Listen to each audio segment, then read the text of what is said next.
Dobar dan. Pre svega bih želela veoma da vam se zahvalim što ste izdvojili svoje vrijeme da pričate o ovako jako bitnoj temi, što je borba protiv nejednakosti i socijalna inkluzija. Mnogo vam hvala, doktorka Gordana Damjanović. Izvolite. Hvala vam na pozivu. Izuzetna čast i zadovoljstvo mi je da se odazovem vašem pozivu i da govorimo o ovako važnoj i značajnoj temi na globalnom nivou, na nacionalnom nivou, ali i kada je naša jedinica lokalne samouprave u pitanju, a to je grad Kragujevac. Ja znam da je ovo vrlo opširna tema, ali pre svega da li biste ukratko mogli da nam kažete koje biste mere izdvojili kao najvažnije koje je grad Kragujevac sproveo protiv borbe protiv nejednakosti? Pre svega moram da kažem da je naš grad izuzetno aktivan u ovoj, kako ste rekli, veoma širokoj oblasti koja pre svega podrazumeva poštovanje ljudskih prava. Na globalnom nivou svakako je dokument, obavezujući dokument, Univerzalna deklaracija o ljudskim pravima, Magna Carta čovečanstva. Na svetskom nivou, na evropskom nivou i na nacionalnom nivou, to je brojna zakonska regulativa koja postoji u ovoj oblasti, a grad Kragujevac je u poslednjih nekoliko godina izuzetno aktivan kada je ova oblast u pitanju i poštujući pre svega i globalni, i evropski, ali i nacionalni zakonodavni okvir, grad Kragujevac je jedan od retkih gradova, i to moram da izdvojim, koji je pre 3 godine osnovao odeljenje za ljudska i manjinska prava, rodnu ravnopravnost i prevenciju trgovine ljudima. Znači, imamo jedan institucionalni okvir na lokalnom nivou, koji je pandan na nacionalnom nivou Ministarstvu za ljudska i manjinska prava i društveni dijalog. Imamo brojna strateška dokumenta u ovim oblastima i tu bih izdvojila socijalnu inkluziju Roma i Romkinja, jedan veliki, strateški dokument koji ističe naredne godine. Zatim dokumenta koje su oblasti zdravstvene zaštite, plan javnog zdravlja, strategiju razvoja sistema socijalne zaštite, lokalni akcioni plan za rodnu ravnopravnost, operativne planove koji su vezani za borbu protiv trgovine ljudima, prevenciju prosjačenja, operativni plan za mobilni tim i brojne projektne aktivnosti. Ako me pitate da izdvojim jednu meru, to je jako teško izdvojiti, jer postoji ceo set lokalnih akcionih mera i kroz strateška dokumenta, planova i aktivnosti koje mi na lokalu realizujemo. U ovom trenutku, ja mogu reći da je jedan od značajnih projekata koji se sprovodi program integrisane podrške, to je objedinjena usluga socijalnog tipa i zdravstvenog tipa, to je integrisana pomoć i nega u kući, veoma značajan projekat koji dotiče unapređenje kvaliteta života, socijalnu inkluziju, brojna prava u ovoj oblasti, a pre svega je usmeren na stare, teško pokretne, nepokretne, bolesne, ali i na mlade osobe sa invaliditetom, bez biološke podrške porodice. Što se tiče drugih projektnih aktivnosti, svakako bih izdvojila jedan veliki projekat za koji smo dobili određena priznanja. To je bila promocija Evropske povelje o rodnoj ravnopravnosti i brojne mere i aktivnosti i druge projekte koji sprovodimo u ovoj oblasti, a tiču se unapređenja, znanja, informisanosti. Ajde da pomenemo antidiskriminacioni kodeks koji smo kao grad i kao lokalna samoupravama među prvim gradovima usvojili i da pomenemo brojne mere i aktivnosti koje sprovodimo na lokalnom nivou vezane za dostupnost, za pravičnost, za eliminaciju nejednakosti, borbu protiv ciganizma, borbu protiv ejdžizma, za ekonomsko osnaživanje žena, naročito žena na ruralnom području, socijalno preduzetništvo, da ne zaboravimo, pravo na dostupnost, pravo na poštovanje privatnosti. Znači, brojna neka prava su inkorporisana u naše mere i aktivnosti koje zaista realizujemo i sprovodimo. A cilj je socijalna inkluzija svih takozvanih vulnerabilnih grupa. Da li su to Romi, Romkinje, mladi Romi, osobe koje izlaze iz sistema socijalne zaštite, kao što su mladi koji napuštaju hraniteljske porodice, pa je potrebno njihovo osamostaljivanje, ekonomsko osnaživanje, brojna prava u prevenciji partnerskog porodičnog nasilja, naročito kada je reč o mladima. Tu moram da istaknem izuzetnu saradnju sa svim ministarstvima, naročito sa Ministarstvom za ljudska i manjinska prava i društveni dijalog i brojne dijaloge koji su upravo u našem gradu održani sa temom. Teme su i prevencija porodičnog nasilja, i maloletnička delikvencija, i nulta tolerancija kada je uopšte reč o nasilju u partnerskim i porodičnim odnosima. Znači, jedan veliki dijapazon mera i aktivnosti koje mi kao grad realizujemo i sprovodimo. Kada bismo govorili o nivou svesti kod mladih kod nas u gradu Kragujevcu, koje je vaše mišljenje? Da li su mladi dovoljno osvešćeni o važnosti borbi protiv nejednakosti? Mladi su jedna specifična kategorija. Kako naš narod tradicionalno kaže, mladost, ludost. Ali to baš nije tako. Mladi su veoma informisani, mladi su željni znanja i mlade vrebaju različite opasnosti od socijalne inkluzije, završetka obrazovanja, adolescencije, perioda traženja, podrške koja je neophodna kada je reč o mentalnom zdravlju mladih, pravilno usmeravanje mladih, jaka, dobra porodica sa tradicijom koja će mladima pomoći da nađu svoj pravi put, da se osjećaju jaki, sposobni, samosvesni. Jedinica lokalne samouprave je tu da da podršku porodici, da osnaži čitav sistem obrazovanja, sistem zdravstvene zaštite, različita savjetovališta koja postoje na lokalnom nivou, savjetovalište za mlade, savjetovalište za brak i porodicu, razvojno savjetovalište, usluge, jedna velika lepeza usluga u oblasti socijalne zaštite i na kraju konkretne mere i aktivnosti koje se nalaze u okviru lokalnih akcionih planova i strateških dokumenata koje mladima u svemu tome pomažu. Postoje rizične kategorije mladih kojima je potrebna dodatna podrška i oni dobijaju tu podršku kroz sistem socijalne zaštite. Jako važna institucija na lokalu je Centar za socijalni rad, Solidarnost, i tu je negde oko 16.000 korisnika i socijalno ugroženih porodica. Takođe, važna institucija je gradska organizacija Crvenog krsta koja upravo za mlade i sa mladima, sa volonterima, radi u različitim oblastima. Mladi su jako važni i mladi mogu da pruže značajnu podršku, ali mladi veruju mladima i zbog toga su aktivnosti kao što je vršnjačka edukacija i mladi koji su dobro obrazovani i edukovani imaju sertifikate, jako puno pomažu lokalnoj samoupravi u sprovođenju brojnih aktivnosti kada je reč o zaštiti, unapređenju, inkluziji, prevenciji diskriminacije, borbi za jednakost kada govorimo o mladima. Ali i sve druge kategorije takozvanih vulnerabilnih grupa su upravo one kategorije kojima se grad trudi da najviše pruži podršku i pomogne. Da li biste rekli da institucije u gradu Kragujevcu u dovoljnoj meri pospešuju i zajednički deluju u sprečavanju diskriminacije i kod mladih i kod najranjivijih grupa?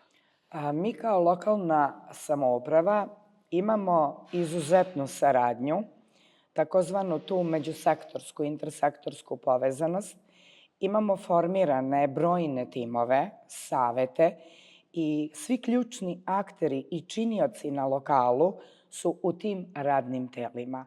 Strateški okvir izuzetno dobar, lokalne akcione planove i timove ljudi, profesionalaca koji su u tim timovima. Sve je to neophodno i sve je to poštovanje jednog nacionalnog strateškog okvira sa lokalnim akcionim planovima, ali je sreća i velika podrška u radu upravo ono što na našem lokalnom nivou postoji, a to je prepoznavanje, empatija, odgovornost, sistematski pristup, znanje i posvećenost u radu.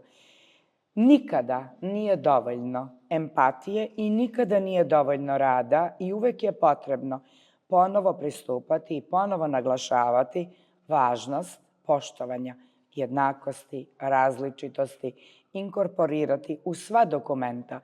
Da li je to plan javnog zdravlja, da li je to strategija razvoja sistema socijalne zaštite, da li je to socijalna inkluzija Roma i Romkinja, da li su to brojni potpisani protokoli na lokalnom nivou koji upravo unapređuju ovu oblast ili je vezana za sferu rodne ravnopravnosti, mi dajemo svoj maksimum.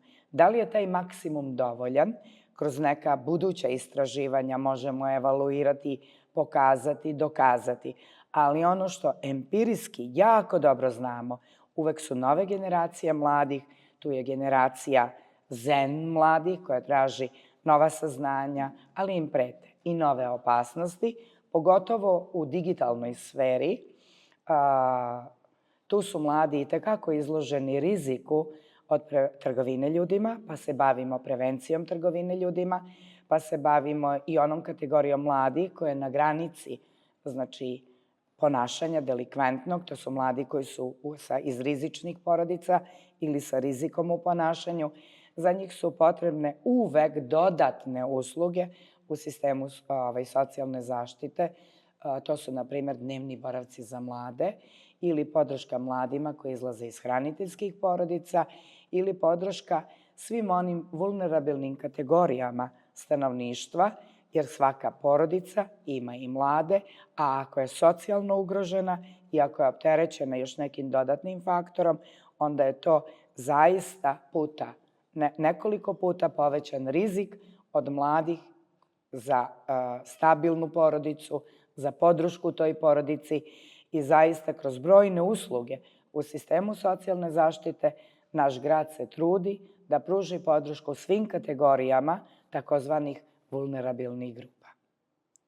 I za kraj, da li biste mogli sa nama da podelite koje korake grad Kragujevac planira da preduzme u narednom periodu kada je u pitanju i podizanje svesti kod mladih o ovoj jako važnoj temi, ali tako i o dodatnoj podršci mladima? Mi u kontinuitetu, znači, nastavljamo aktivnosti kroz nekoliko lokalnih akcijnih planova, kroz operativne planove i kroz konkretne mere za podršku u svim ovim oblastima. Rekla sam vam da je najšira moguća oblast poštovanje jednakosti i inkluzije i tu ne postoji nijedna grupa, vulnerabilna grupa, kojoj grad Kragujevac nije posvećen. Ja moram samo da vam izdvojim nekoliko važnih aktivnosti koje mi, znači, planiramo u narednom periodu.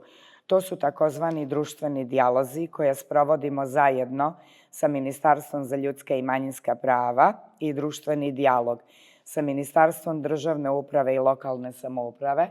Trenutno smo u saradnji kao i sa Ministarstvom unutrašnjih poslova na prevenciji, odnosno borbi protiv trgovine ljudima i tu je veliki aspekt upravo i na mladima. Ministarstvo za brigu o porodici ima značajne projektne aktivnosti sa našom jedinicom lokalne samouprave. Akcenat je na nezaposlenim, zaposlenim porodiljama, briga o porodici, briga o mladima, stambena podrška.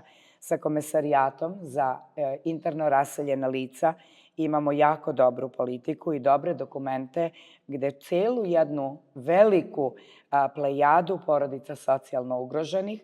Ne zaboravimo da je 2011. prema poslednjem popisu bilo gotovo 12.000 interno raseljenih izbeglih lica, ali je potpuno nova kategorija oni koji su u stanju readmisije, znači ili tražioci azila. Tako da tu imamo instrumente i veoma razvijenu politiku. Nastavljamo koncept kroz lokalni akcioni plan za rodnu ravnopravnost borbe protiv partnerskog i porodičnog nasilja. Moram da istaknem izuzetno snažan i jak civilni sektor koji naš grad ima. Podrška ovom sektoru dolazi iz budžeta jedinice lokalne samouprave. Budžet će biti povećan za narednu godinu za nekih 20%. Sa nacionalnog nivoa Ministarstvo bez portfelja za rodnu ravnopravnost i ekonomsko osnaživanje je pružilo kako jedinici lokalne samouprave podršku, tako i brojnim organizacijama civilnog društva. 6 organizacija civilnog društva su prethodne godine dobile podršku upravo za realizaciju nenasilne komunikacije, tolerancije, poštovanja jednakosti, prevenciju maloletničke delikvencije, prevenciju partnerskog nasilja. Zatim sa Institutom za javno zdravlje imamo brojne projekte koji su vezani za preventivne preglede, za HPV imunizaciju koja je jako važna za mlade, očuvanje unapređenja reproduktivnog zdravlja mladih. Potpuno posebna oblast su potpisani protokoli vezani za prevenciju maloletničkih brakova koji nisu u tolikoj meri izraženi kod opšte populacije, ali jesu kod socijalno ugroženog stanovništva, naročito kod mladih Roma i Romkinja.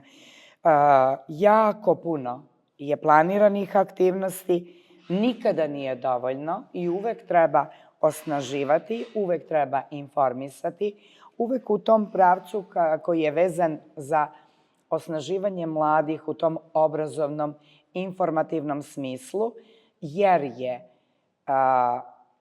celokupna naša aktivnost na lokalnom nivou upotpunjena sa saradnjom izuzetnom, sa svim institucijama i organizacijama. Od policijske uprave, Centra za socijalni rad, Doma zdravlja, školske uprave, civilnog sektora, imamo i tužilaštvo uključeno u ove aktivnosti, ali imamo i nešto što se zove gradski ombudsman, odnosno zaštitnik prava građana na lokalnom nivou sa kojima imamo izuzetnu saradnju.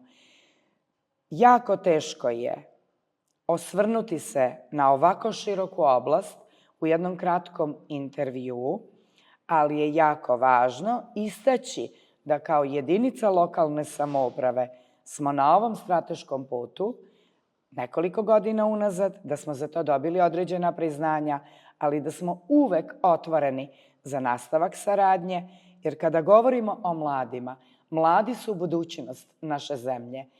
Potrebna je jaka, čvrsta, stabilna porodica, potrebno je ekonomsko osnaživanje, potrebno je psihosocijalno osnaživanje i usluge prilagođene mladima, kojima mladi najviše vole i najviše odgovaraju. Potrebni su vršnjački edukatori, edukovani, obrazovani i da su u temi, ali ono što mladima najviše je potrebno, to je perspektiva, opstanak i ostanak porodice, briga o porodici, obrazovanje, sistem znači obrazovanja i podrška u ovom smislu uvek je dobrodošla mladima, jer samo osnaženi i jaki mladi predstavljaju temelj jedne jake lokalne zajednice, jedne jake države i jednog jakog društva. Mnogo vam hvala na detaljnim odgovorima i na vašem izdvojenom vremenu. Hvala vama. Nadam se da smo se samo dotakli nekih važnih tema, a da ćemo suštinu i dobrobit za unapređenje, naročito vulnerabilne kategorije mladih, imati priliku u nekim narednim realizovanim projektnim aktivnostima da zajedno sa vama evaluiramo. Bilo bi mi drago i nadamo se u budućnosti da će Hvala tako vam. biti.